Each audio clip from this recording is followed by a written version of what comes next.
All right, it's 7:30, so we'll get started. Good morning, everybody, and thank you for joining in the University of Texas Health San Antonio Pediatric Grand Rounds.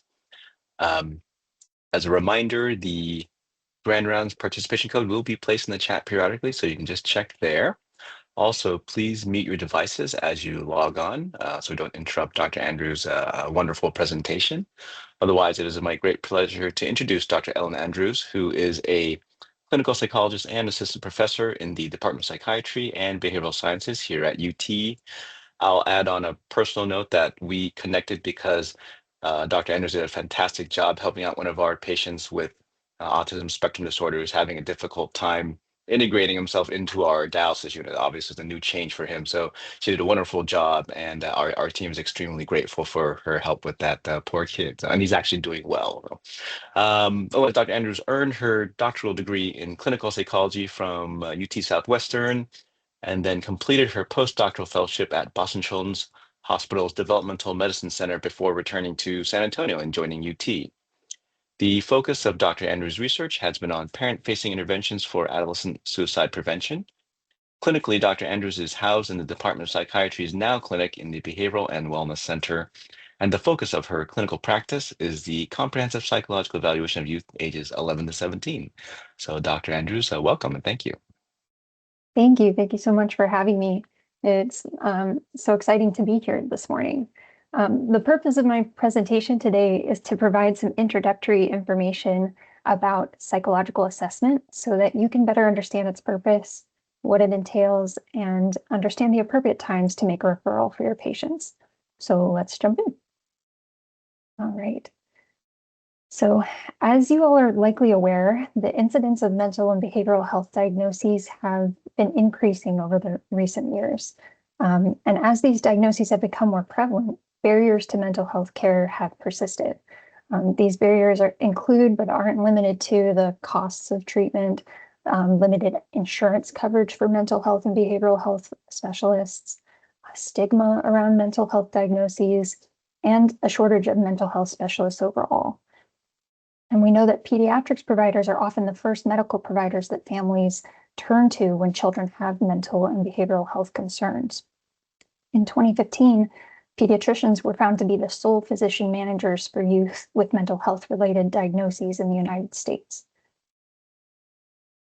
So just this fall, the American Academy of Pediatrics released a report promoting the use of screenings for mental, emotional, and behavioral health problems in pediatric settings.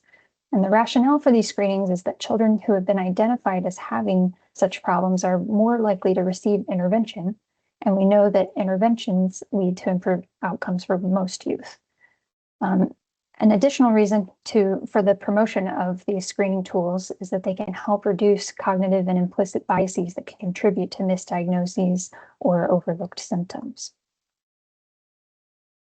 Presently, pediatrics providers are encouraged to carry out a variety of mental health and behavioral health screenings, beginning as early as the first year of life. So what we have here is a list of all of the different mental health and behavioral health screenings and the timing of them. So that's the 6, 12, 24, and 36-month visits. Pediatricians are encouraged to check in on mental and behavioral health, including the mental and behavioral health of parents. And then we know that autism screenings are recommended at the 18 and 24-month visit specifically. After age 3, mental and behavioral health screenings are recommended annually. And then after age 8, anxiety-specific screenings are recommended annually. And after age 12, depression and suicide-specific screenings are recommended annually. By definition, screenings are not diagnostic. They let us know when additional information and investigation is needed, but they don't necessarily give us a diagnostic conclusion. So as you all are collecting this information through screenings, what are we expected to do with a positive screen? And there's quite a few options. One would be to continue to provide psychiatric medication management for kids as appropriate, but sometimes you might find that a child's symptoms are beyond the scope of your own practice, and you might be thinking, who do I refer these children to? So I wanted to quickly cover some of the mental health care providers that you might consider making a referral to and helping distinguish between what the roles of these providers are. This is a question that I get very often, especially from the families I work with, needing help understanding what the difference between the role of a psychologist, a psychiatrist, and a master's level counselor or therapist is. So we'll start with clinical psychologist, which is my role. Individuals who are clinical psychologists have completed either a PhD or a PsyD, which means that they have more of a focus on research, and there's a pretty heavy emphasis on research, particularly for those with PhDs. Plus, they've got advanced clinical training and have licenses as a psychologist. So clinical psychologists, in addition to conducting research, typically do psychological assessments, which is the focus of our discussion today, as well as being content experts in psychotherapy. And I wanted to make a note that neuropsychologists are kind of a subspecialty within psychology.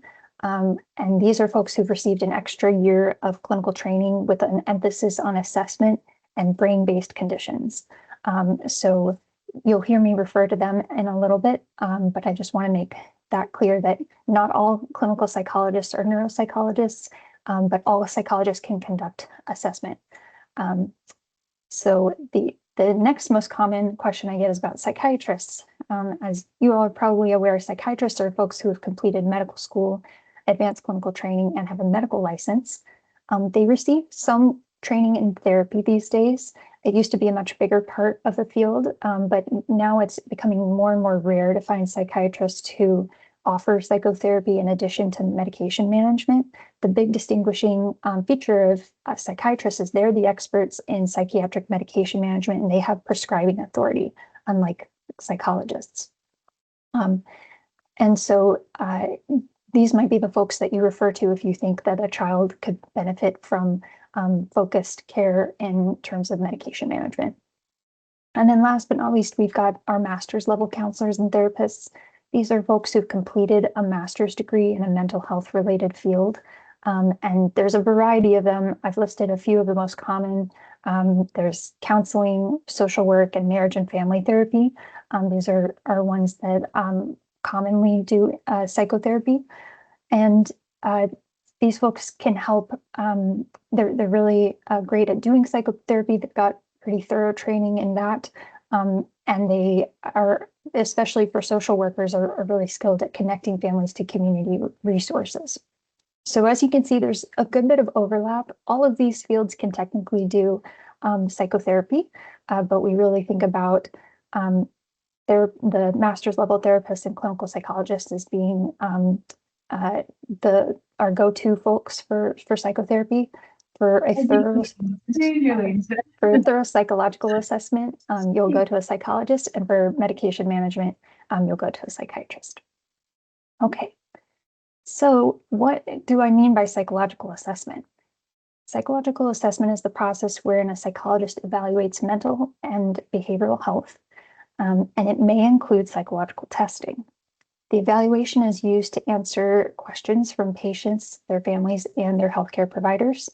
And the main thing to know is that a psychological evaluation is considered comprehensive and diagnostic.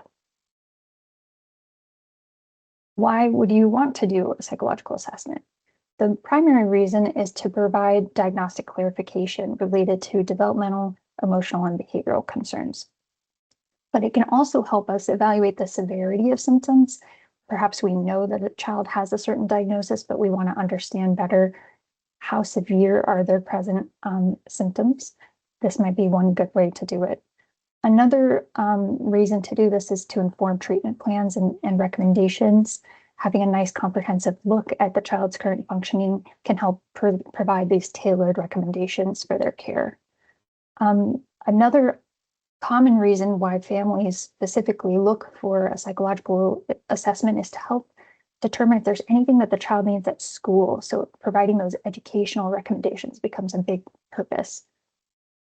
It can also help caregivers and youth understand the own individual strengths and weaknesses of the child. This can be kind of an unintended consequence. Sometimes it's not always the reason why folks present, but it is a big part of what we're looking for in a psychological assessment, identifying where a child is really doing well and what areas they might need assistance with. And then last, but definitely not least, we've got allowing access to specialized treatments and services. So this can, of course, be SSI and SSDI, as well as special education services sometimes. And specifically treatment-wise, we know that applied behavioral analysis for children with autism, a lot of times documentation of a evaluation of some kind is required. So these are some of the primary reasons why you might choose to make a referral for an evaluation. So as a broad overview of the components of a psychological assessment, once the referral is received, the data collection begins. Then once data collection is complete, then there's a discussion of the findings with family. And then a report is created and distributed to the primary stakeholders. So that's the big zoom out of what it looks like. Let's talk about the sources of data. Overall, psychological evaluations rely upon a multi-method data collection process. So I'm not making a diagnosis based on one measure alone. I'm always incorporating multiple sources of data in order to inform my diagnostic decision-making. So these are all the kind of categories of data that I'm collecting. I'm always starting with an interview with the caregiver. This might be specifically focused on a particular diagnosis. There's no audio on this. Like I've got in the instance of children who have a specific referral for an autism diagnosis, it might be very targeted towards autism symptoms, but it could also be very broad. So that is always my starting place, and it helps guide the rest of the evaluation and the decisions I make in that context. Then we've got the interview that I do with youth. Once children get to be about 7 or 8 years old, I can interview them and get their perspective on their own experiences of certain symptoms and their environment. I also might use a structured interview, like a specific measure of obsessive compulsive disorder called the CY box, or the structured interview for psychosis risk syndromes if there's a concern for psychosis. Depending on the age of the child and the symptoms that are being explored, I might have the caregiver present, but I always like to try to talk with the child independently of the parent so that they can feel more comfortable. Same goes with caregivers. I always want to have an opportunity to talk with parents without the child in the room, so that way they can feel comfortable opening up, maybe sharing things that might come across as critical about the child without them being there. And then I'm often using a variety of standardized questionnaires. These can be, again, very broad.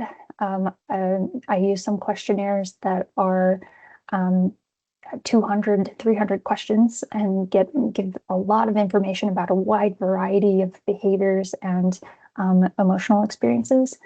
But I can also give very focused questionnaires about specific symptoms of trauma, anxiety, depression, things of that nature. And I am always, for children who are old enough who can read and can complete these, I'm giving them to both the children themselves and the caregivers. And sometimes I give the same measure to both, so I can compare their perspectives of the same situations. A review of records is pretty much always a part of my evaluation. This can be both medical records, of course, as well as academic records. And I'll talk a little bit towards the end about the academic records that can be informative. I am always, as often as I can, getting information from an outside collateral source. So someone who's outside of the household who can give me information about the child's behavior, generally in a public setting. So this is most often teachers, but as lately I've been seeing many children who are being homeschooled or doing virtual school online, which poses a challenge to getting that information. So sometimes I'm also hearing from youth group leaders or coaches or people who are outside of the family, but maybe not in a classroom. I really like to hear from teachers because they have such a nice sample. They see so many kids. They are able to identify behaviors that really stand out from other kids. Whereas caregivers, sometimes they might over pathologize or under pathologize their child's behavior. So it's nice to have that outside source. And this is particularly critical when I'm making a diagnosis of ADHD, which we'll talk about. This is what most people think about when they think about a psychological evaluation or testing. I use standardized performance-based tests, which means that the child is there in person with me, usually in a one-on-one setting, and I am measuring their performance on specific things in real time. And some of the domains that I'm able to measure with these tests are listed here. So the big one is cognitive performance or IQ, language skills, motor coordination skills, visual perception, academic knowledge is often measured with these tests, memory, social communication through observational and interactive tests, which I'll mention in a little bit as well, and then executive functioning and emotional functioning. And by emotional functioning, when I say a performance-based test, I am often thinking about things that are a little bit more open-ended than a questionnaire. So rather than asking, have you been feeling sad or down lately? I might have a child, I give a child a picture and I have them tell me a story based on the picture and see what themes come about. That can be really helpful for younger kids, especially who might not have the language to describe their own emotional experiences, but can tell me stories or give me information from those more open-ended sources of data. And then I'm also constantly looking out for behavioral observation. So is the child cooperative? Are they polite? Are they withdrawn? How much are they putting into the evaluation? It's a really big component of the evaluation itself. All right.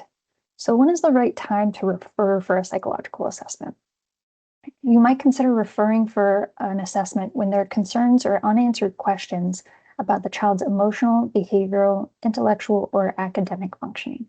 And I'll give a few specific instances in which a referral might be warranted. The first, of course, is if the family asks for a referral.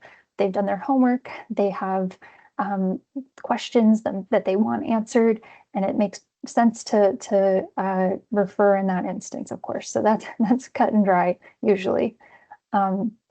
If the patient has suspected symptoms of autism and has never been diagnosed or needs reevaluation to access their applied behavioral analysis services, that might be a good time to make a referral. Psychologists aren't the only ones who are experts in this. Of course, developmental behavioral pediatricians are really good at this as well, but psychologists with the proper experience do this all the time.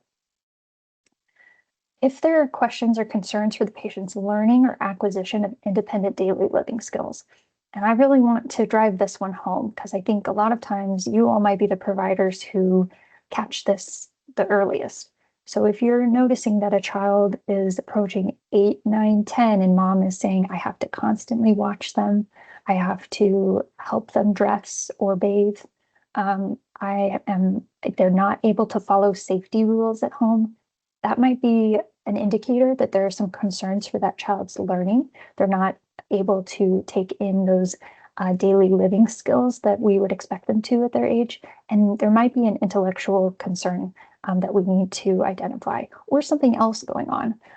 But I think that sometimes parents are not aware of how unusual that is at different age levels. And as providers, you might have more insight about that and might be able to encourage them to get this evaluated.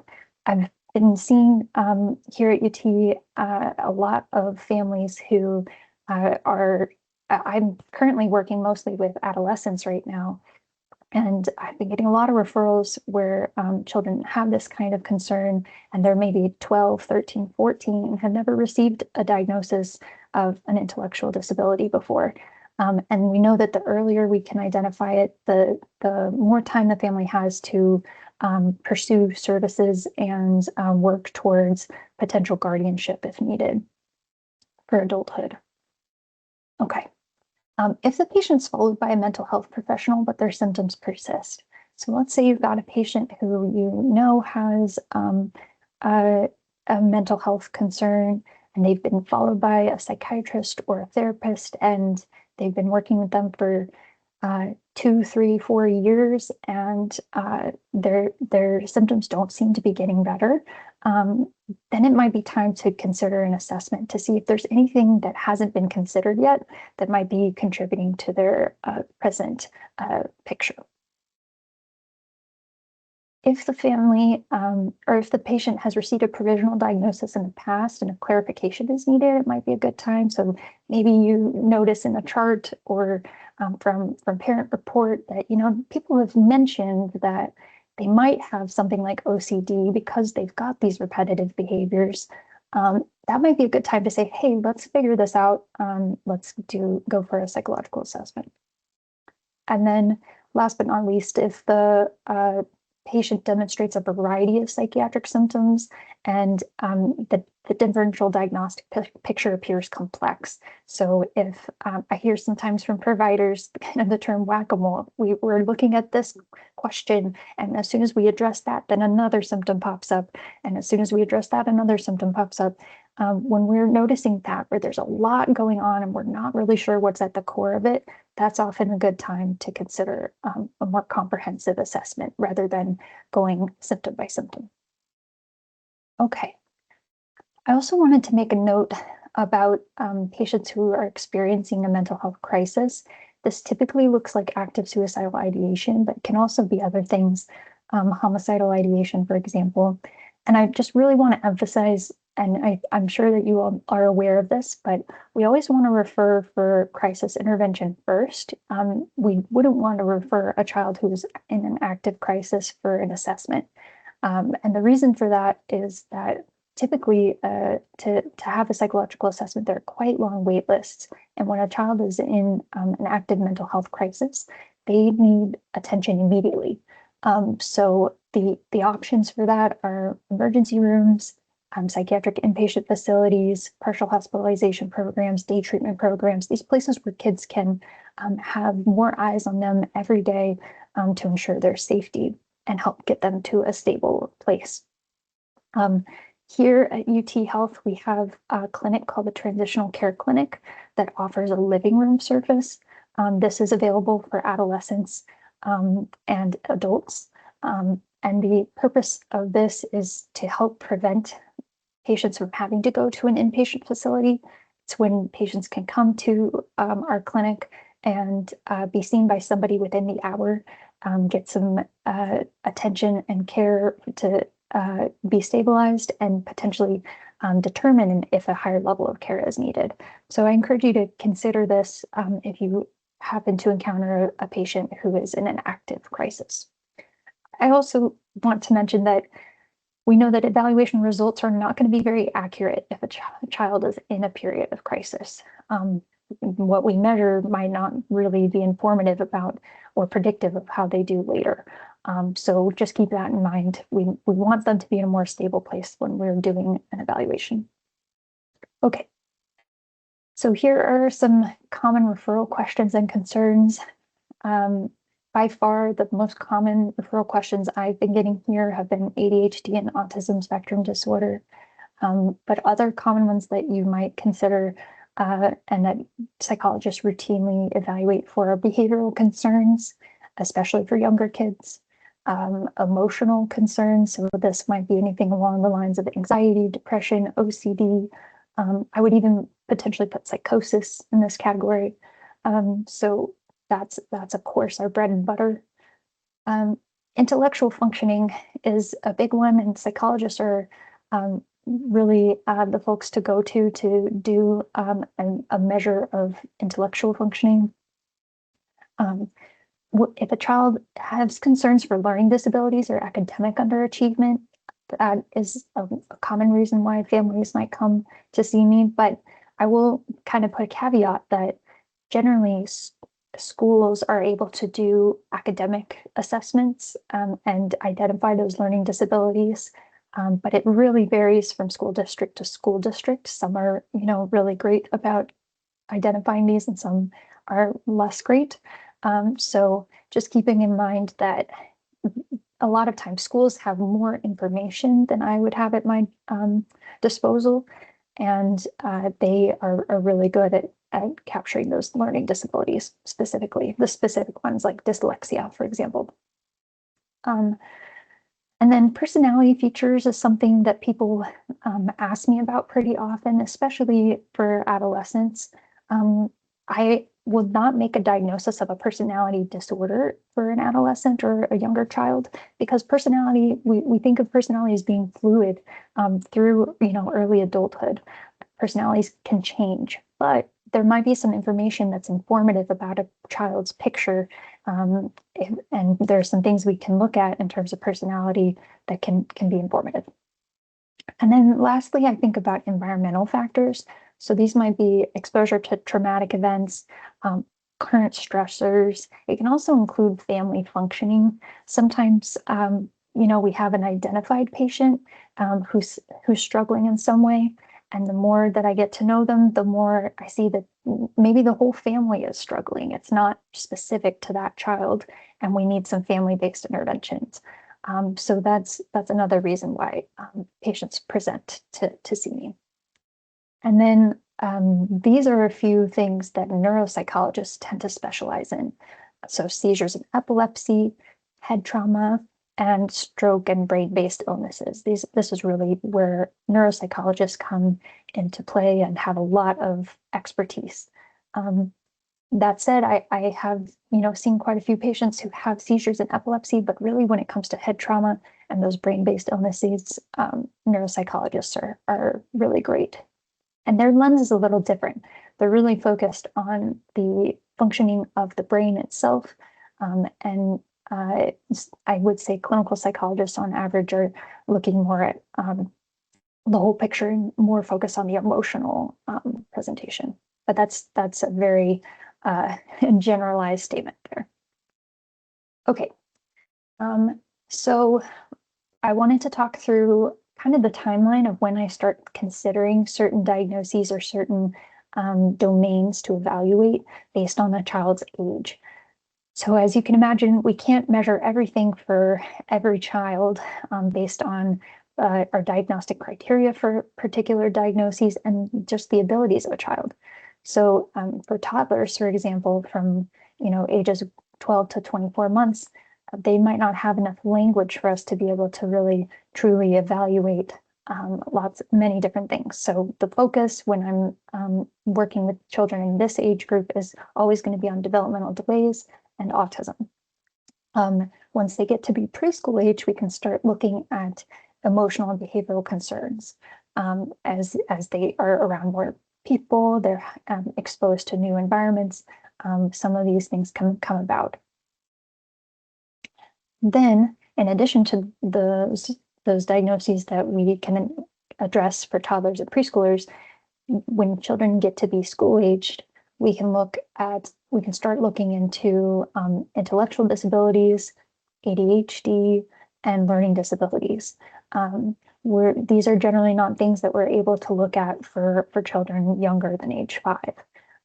And particularly for IQ, when it comes to an intellectual disability, IQ is thought to be pretty stable by the time a child is 6 or 7 years old. And by that, I mean, if I measure a 7-year-old's IQ with a reliable measure and they've, really put in good effort into that test, I would expect that their performance and the score that I get will be pretty consistent with their performance on an IQ test when they're 24 years old. We really don't see much change in IQ. IQ is thought to be something that's pretty stable, but it can be very hard to measure when children are below age 6. There are tests for it, but it's not necessarily predictive all of the time for how that child will perform later in life. And then when children get to be this pre-adolescent, adolescent age, one of the things that I see a lot in my clinic are new diagnoses of autism level 1. So these are those very mild symptoms of autism, what we used to capture with the diagnosis of Asperger's syndrome. These are kids who maybe they were able to kind of get along. They didn't have very big behavioral problems. Maybe they had some sensory sensitivities or some repetitive behaviors, but they weren't that disruptive. And socially, they could kind of scoot by. And then once they get into middle school, the social demands increase. Kids are using more sarcasm. They are, doing more interpersonal interactions in a lot of ways. And sometimes that's when we start to see social differences become more apparent. So a lot of times you might see that kids with autism at this level might not receive their diagnosis until they're, about middle school age. Again, this is the time when I might start considering evaluating personality features. And then in this age group, I'm often starting to see reevaluations for the first time. Maybe they were evaluated when they were 5 and they needed to be evaluated again to access certain services or to plan for their transition to adulthood and potential guardianship in some instances. Okay, so let's talk about testing batteries. People tend to be kind of interested in the batteries that I give. And I think the important thing to take away from this presentation is that batteries can vary widely based on the referral question, the age of the child, the availability of outside data, and the child's abilities. So I don't have a set battery of tests that I'm giving every time.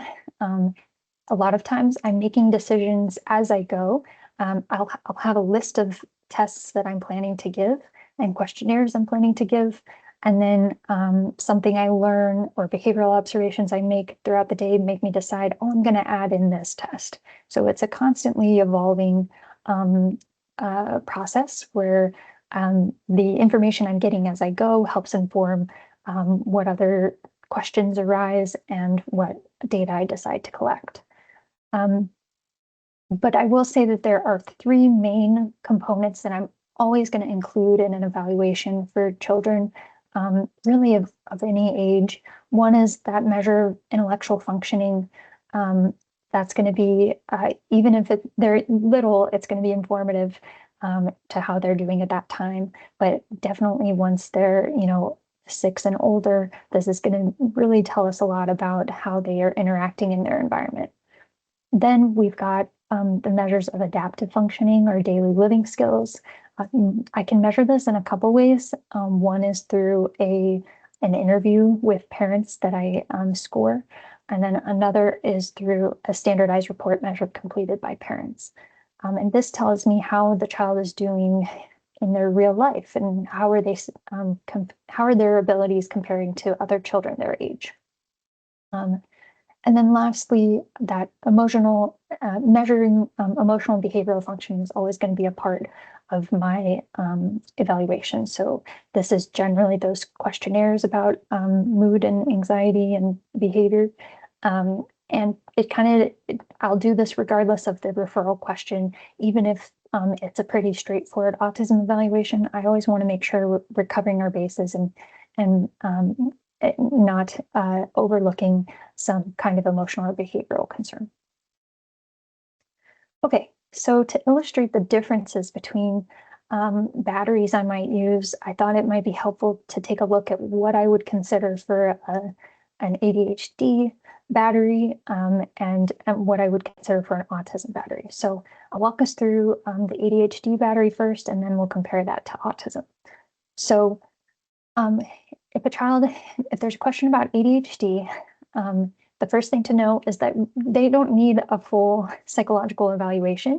I think a lot of people think that it's necessary, but it's really not.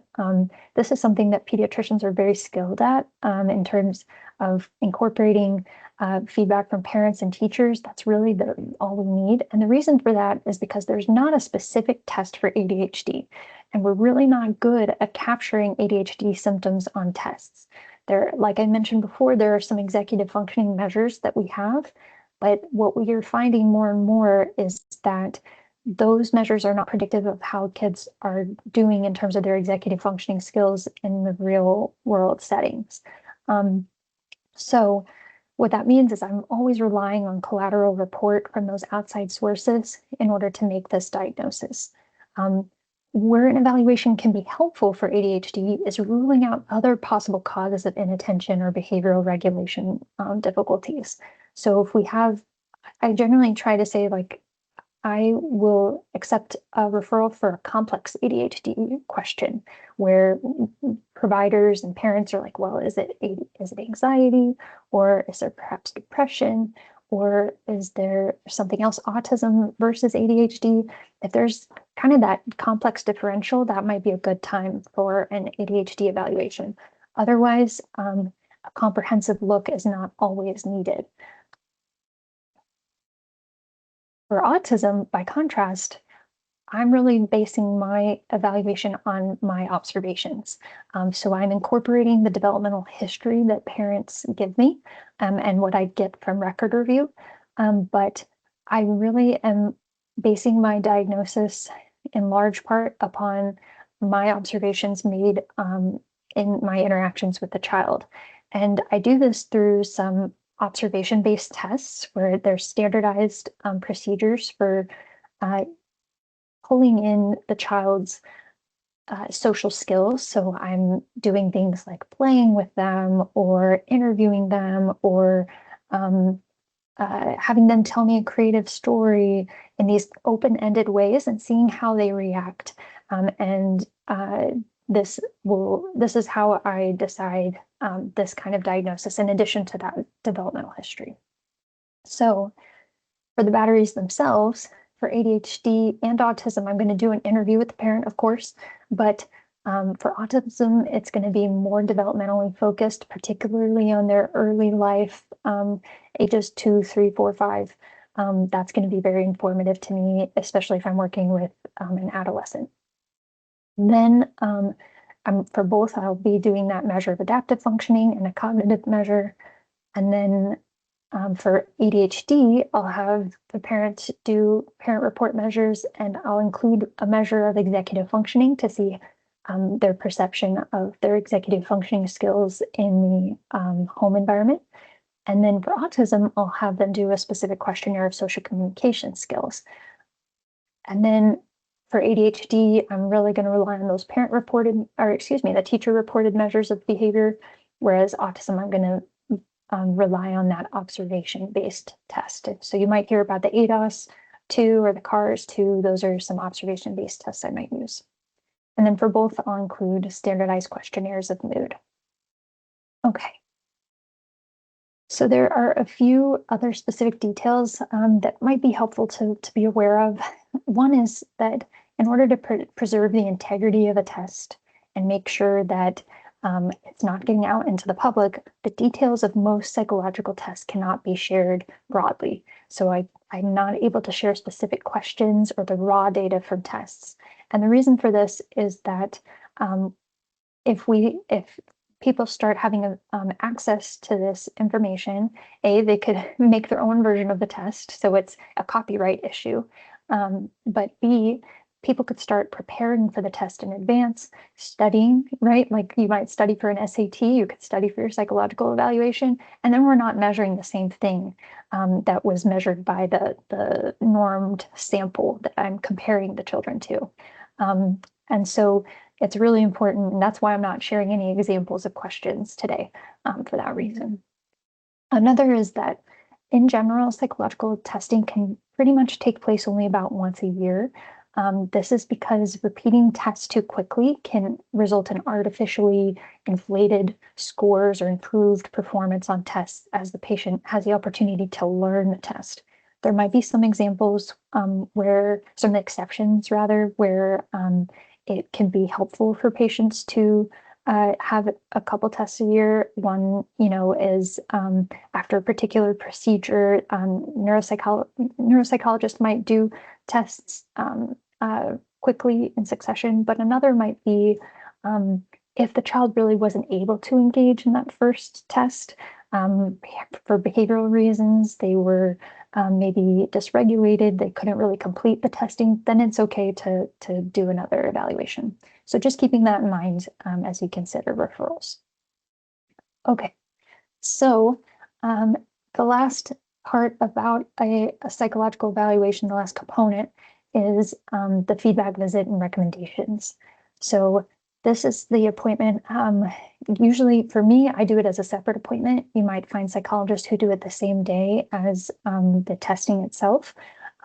There's different ways to do it. But the bottom line is that every psychological evaluation should include some discussion of the evaluation results with the families. And this is to make sure that they understand the diagnoses, that their questions can be answered, and that the recommendations can be understood.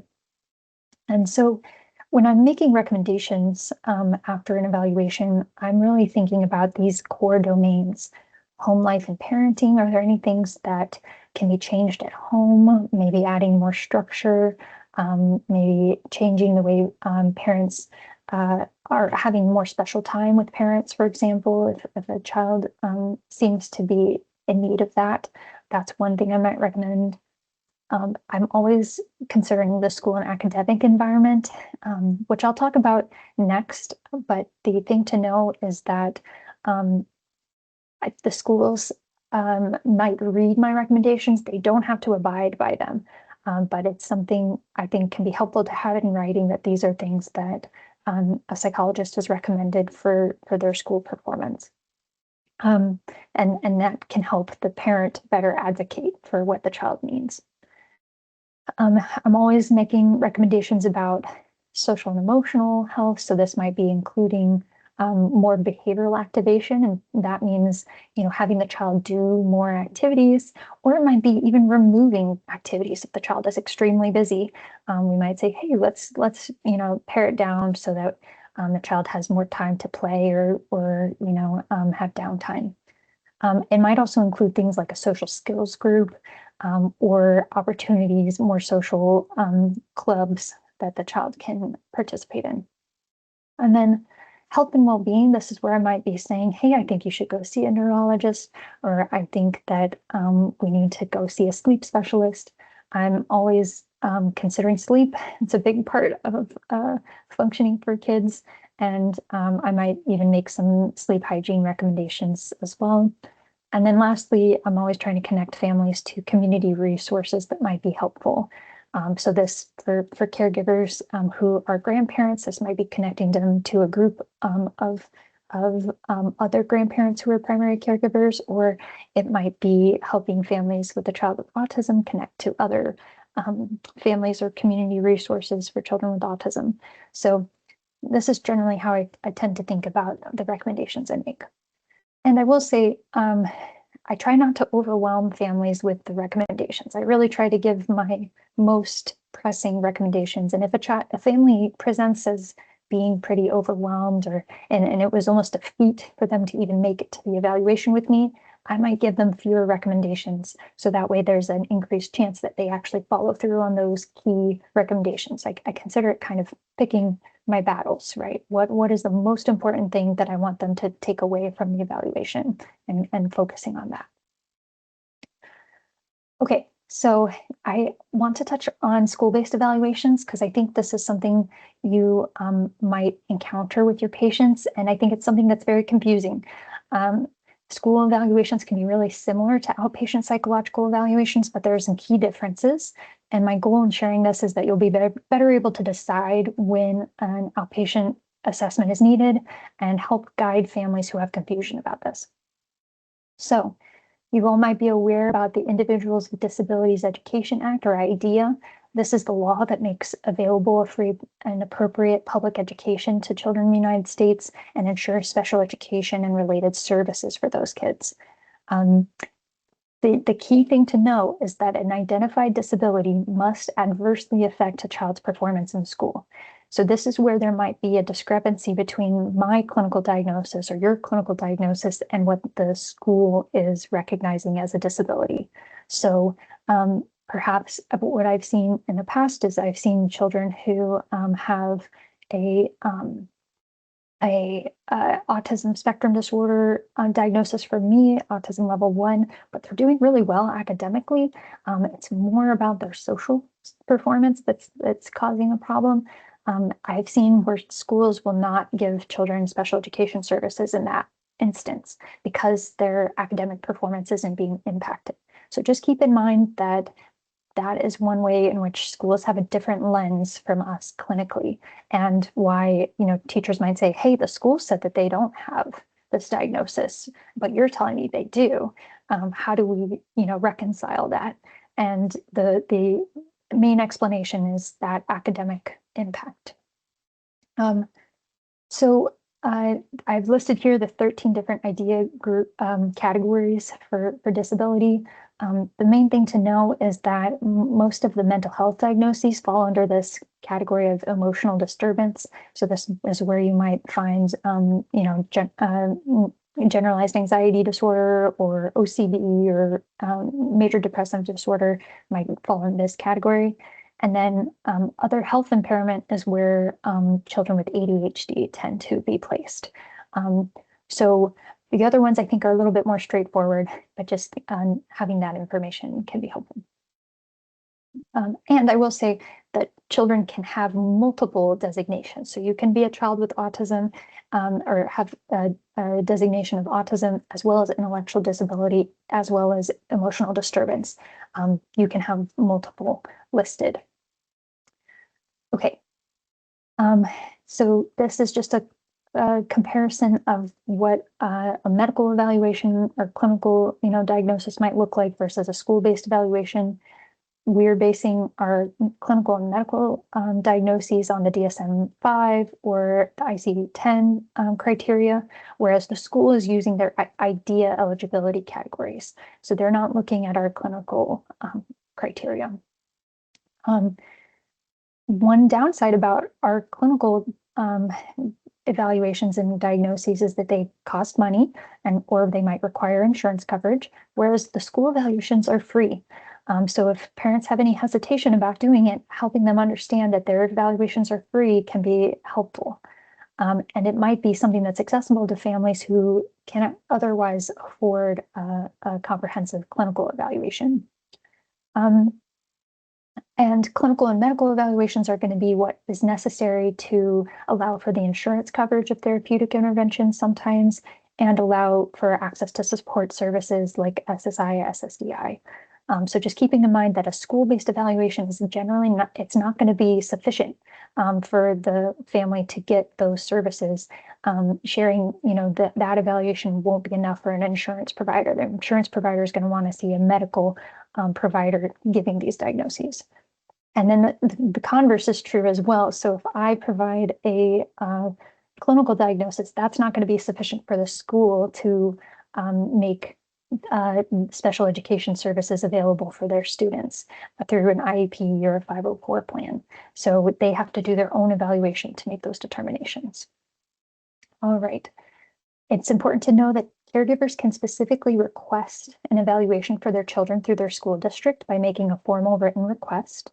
The schools, similar to me, are going to use a variety of assessment tools. They're actually required to do so, and no single measure can be the sole criterion for a determination. And the last thing I wanted to highlight is that caregivers can share documentation from medical reports for review during the evaluation. So if you are providing some information that you think the school should know, I would definitely highlight that to parents and make sure that they know, hey, take this to the school. They have to, review it as part of the school-based evaluation. Okay, so In closing, I wanted to share a few resources before we move into questions. Within our own psychiatry department, we've got the clinic that I'm housed in. It's called the Now Clinic. We serve ages 11 all the way up through adulthood. We have, patients who are considered geriatric in our clinic, and we have grant funding available. So that means patients, we're considered a rapid access clinic, which means that patients should be able to come see us quickly without being on too long of a wait list. And they don't necessarily have to pay anything at all. So keep that in mind for families who need services, but maybe don't have the financial resources to go out in the community and find them. Our clinic offers medication management, individual psychotherapy, group therapies, and family therapy. And we also have me doing psychological assessments for youth. Unfortunately, right now, we don't have anyone doing psychological assessments for adults. We do have another clinic in the same building as me upstairs. It's called the We Care Clinic, and it serves a younger population. And again, they have no cost services. They're a training clinic, so they're all licensed professional counselor associates earning their hours towards full licensure. And they have therapy and parenting support, family therapy. So this can be great for kids who have behavioral concerns who are younger. They have what's called PCIT, or parent-child interaction therapy, which is a great intervention. And then Clarity Child Guidance Center is where many of our psychiatry providers are. And they also have other services there, but those are not affiliated with UTSA. And then I mentioned the transitional care clinics, living room service.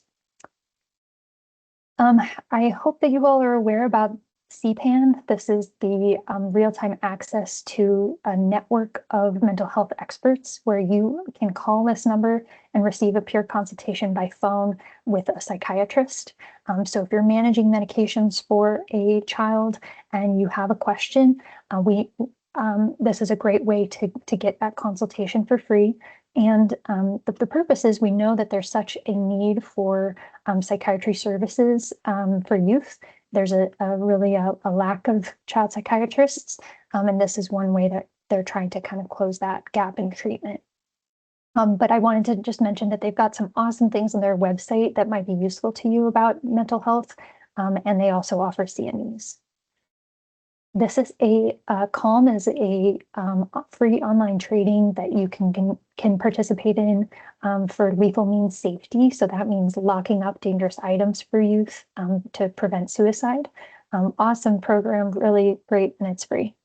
And then lastly, if you have a family that feels like their educational needs are not being met for their child, they might benefit from working with an educational advocate. And the Team Project is one that I've found that's free, where children from 0 to 26 can get support in understanding disabilities and their rights under the laws of IDEA. All right. I know I was going quick there at the end, but I would love to hear your questions and any thoughts and answer anything that y'all have. So thank you so much. Dr. Andrews, thank you for that outstanding presentation. Open up for questions. You can unmute your mic and ask, or place in the chat. And we have a question from Dr. Janet Williams. Go ahead, please, Dr. Williams. Hey, great job, Dr. Andrews. I've got all kinds of questions. First of all, I wanted to know why or what's the speed at which a patient could be evaluated for suspected autism at your clinic, meaning is there a large wait list or whatever? But why would someone send a patient to your clinic or your colleagues' clinics and not a developmental pediatrician? That's a really great question. So right now, the timeline, my schedule is pretty full through February. So it's a couple months, but not outrageous. And generally, once I'm able to see a patient for an intake, I can schedule their testing right away. So it's not as though it's a drawn out process. Once they see me, we can do it pretty quick. There's a lot of overlap between what a developmental pediatrician can do and what I could do for autism. I think that in a lot of ways, we work hand in hand. That's the postdoctoral fellowship I did, was working side by side with those providers. And one benefit of seeing a developmental pediatrician is they could follow them over time. But I think the benefit of seeing a psychologist is having a more comprehensive look at the mental health concerns. So if you have a patient with more complex symptoms of other things, anxiety, depression, it might be nice to do kind of a one and done evaluation of everything at once with me. And I think that in my clinic, I tend to work more with adolescents. And I think developmental pediatricians often tend to do evaluations for the first time with the younger kids, the toddlers. Okay, great. I have a second question, but I'll let other people go first. All right, great to see you. You can go ahead and ask Dr. Williams. Is anyone there using AI like Cognoa or some of the programs out there for autism? To my knowledge, no one in our clinic is using a program like that yet. Yeah. Okay. Yeah. Thank you. Thank you so much. Thank you. Dr. Wu asked if you could share some of the resources that you had at the end of your presentation. And that was the same thing I was going to ask too, because I want to know physically where your clinic is, because I will be sending all of my teenage kidney transplant patients to you. All right. But yeah, maybe if you could share those resources with me, and then I'll be happy to have our team distribute to the department. Yes, I'd be happy to share those. Absolutely. And just so you know, the clinic, our mental health and wellness clinic is in the medical center off of Eckert Road, off Babcock. So we're not far from main campus, but yeah, we are a little removed, but it's nice because we're all in the same building. The majority of the psychiatry department is here in this building. And do you happen to have any satellite sites or plans for the future to have other remote clinics, since our patients obviously are coming from all around the city? Yeah, to my knowledge, we don't have any yet. And I have not heard of any plans for that yet. We've just moved into this building within the last 2.5 years. So I think that plans for expansion are probably a little early, but we'll see. And are all types of coverage taken? The Medicare, Yes. Medicaid? Yeah, okay. Yeah, And exactly. all insurance. Thank All you. insurance plus the grant, exactly. While we're waiting for additional questions to potentially pop up, I had one. So the population I deal with is kidney transplant, and one of the biggest issues, actually both are kidney transplant recipients and before the transplant when they're on dialysis, is medication adherence. And I wonder what approaches or tools you might have for those patients. That's a great question. I think that's something that therapists often help families with, is helping to problem solve, the barriers to medication adherence. There's a lot of different reasons why children might not take medications. I just saw a patient yesterday who didn't like the texture and taste of pills or liquid medication. So her psychiatrist had to get creative and think of alternatives. But I think that helping the psychiatry team be aware, and the therapist, if the patient is working with one, can be helpful to just kind of problem solve some of those questions. Yeah. Thank you. And we have a question from Dr. Brooks and then Dr. Lopez. Hi, I'm an immunologist, and we're getting more and more referrals for neuropsychiatric autoimmune conditions, like PANDAS is sort of the classic one. And there's specific neuropsychiatric testing can help support that diagnosis, particularly if we're trying to get them approved for IVIG therapy. Is there expertise in your group in these groups of disorders? To my knowledge, there is not. I have seen patients with PANDAS, but it hasn't been the primary reason for referral. But this is an area, I mentioned neuropsychologists earlier. They are growing in this direction. More and more people are specializing in neuroimmunology as a kind of sub-focus within neuropsychology. Right now, we don't have a dedicated pediatric neuropsychologist in our hospital. We have one lifespan neuropsychologist, to my knowledge, who works with adults and children. but we don't have that yet. And I think there's a critical need for it. Well, I can supply you with lots of referrals. Okay, terrific. I'll take them. Dr. Lopez? Hi, good morning. Thanks for the talk. I was just wondering, do you have or do you offer dialectical behavior therapy? And if so, I guess in general for most of your psychotherapy, since you're a free service, is there a limit, like a time limit or number of sessions? That's a great question. Yes, we have dialectical behavior therapy. It's a terrific program we've got here. For adolescents, we have a multifamily format, which I love. It means that they are in group learning DBT skills alongside their parents, so their parent can help support their use of skills outside of the therapeutic setting. And it's really a wonderful program. For those who aren't familiar, dialectical behavioral therapy is a therapy aimed at supporting individuals who have chronic suicidality or non-suicidal self-injury.